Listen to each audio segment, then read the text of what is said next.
Hey everyone, Dog Dude here. Happy New Year. Just wanted to start off hopefully our upcoming video series on bikes, all things bikes that I like to rant about. And this issue regards the Shimano M800 bottom bracket. Built this bike up for a friend. It was a Craigslist bike, needed a lot of attention. Basically all the bearings, everything that moves was trashed. And the bike already had super reliable Shimano M785 XT cranks on it and needed a new bottom bracket. So I went online, looked at XT bottom brackets. The BB-70, probably one of the most reliable bottom brackets I've ever used, was not available. And the supposed Shimano M800, which is part of the M8000 11-speed XT group, is all that's available, and it's listed as a direct replacement. So I was kind of surprised when I got the box for it and pulled it out, and it looked a little small. So small, in fact, that a standard bottom bracket tool that all of us have accumulated over the years here doesn't even fit anymore. And so you need this stupid plastic adapter that Shimano sends with it just to install the bottom bracket. And an adapter is one thing, another tool is one thing, but Shimano is claiming that they made the cup smaller so that they could make the ball bearing smaller so that it would roll faster. And I think that this is yet another example of why the Shimano XT 11-speed group, M8000, is probably one of the worst XT groups ever. I personally think that the shift quality is terrible. Shifting between gears 8 and 7 is always horrible. I can never get it right.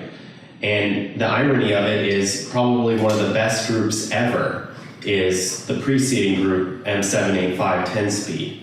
And we saw this phenomenon when Shimano went 10-speed with Ultegra too, with the 7800 group. It had the lightest feel, the spring return was too light, the geometry of the derailleur sucked, and so the shifts were terrible. It didn't matter how perfect your cables were, it didn't matter how perfect your adjustment was, it sucked. And that's what is going on with M8000 too. And this, in my opinion, is a blatant attempt by Shimano to sell more bottom brackets. We've seen this issue before. If you just rewind 10 years to ISIS, when the entire industry went through this whole issue with, well, we need larger axles in our bottom brackets. And at that point, we were still on cartridge installed bottom brackets.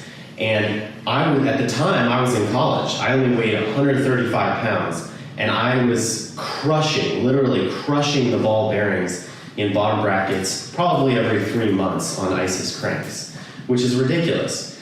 Who cares about rolling resistance on a mountain bike? I mean, yeah, tubeless tires are great. Yeah, smooth bearings are great. But we do not need smaller bearings. We need durable bearings. Durable bearings. This is stupid. Shimano, why did you do this? So let's just take a look at how small this cup is. If you come in over on this side of the bike here. And I don't have a BB-70 here for comparison, but this is an original size tool. And setting that next to this tiny, tiny external cup, it's ridiculous.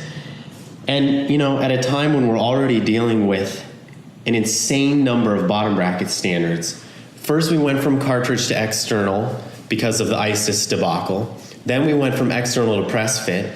Now we're back to threaded because everyone realized that press fit sucks. The industry could not maintain reasonable standards so that our bottom brackets wouldn't creak. And now we're moving on to something supposedly even better, T47, which is basically a threaded press fit. So Shimano, come on. You know you need to make XT better than the 11-speed current group. The main issue is really that Shimano's trying to achieve SRAM range with traditional architecture of a derailleur, which is impossible. I mean, I'm not a SRAM fanboy, but the Horizon derailleurs, they work well. They work really, really well for wide range cassettes. And the current M8000 does not work well. I've wanted a Di2 mountain bike since the first day that I rode a Di2 road bike. And I wouldn't spend the money on XT Di2 or XTR Di2 because, to be honest, there's no way that a derailleur with that geometry can sufficiently run a cassette with wide range. So anyway, if you're in the market for an XT or an XTR bottom bracket, do yourself a favor, go on eBay and search as hard as you can for a new old stock BB-70. You're going to be way better off. You'll be able to use your old tool, and your bottom bracket's going to last a hell of a lot longer too.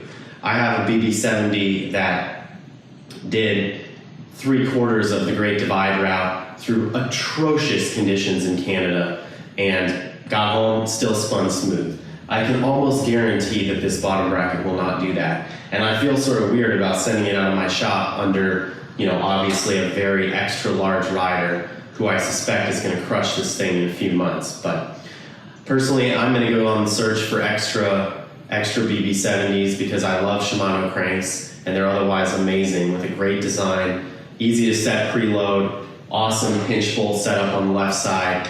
Never going to have your left crank arm fall off like SRAM cranks. So anyway, Happy New Year everyone, and hopefully more videos to come.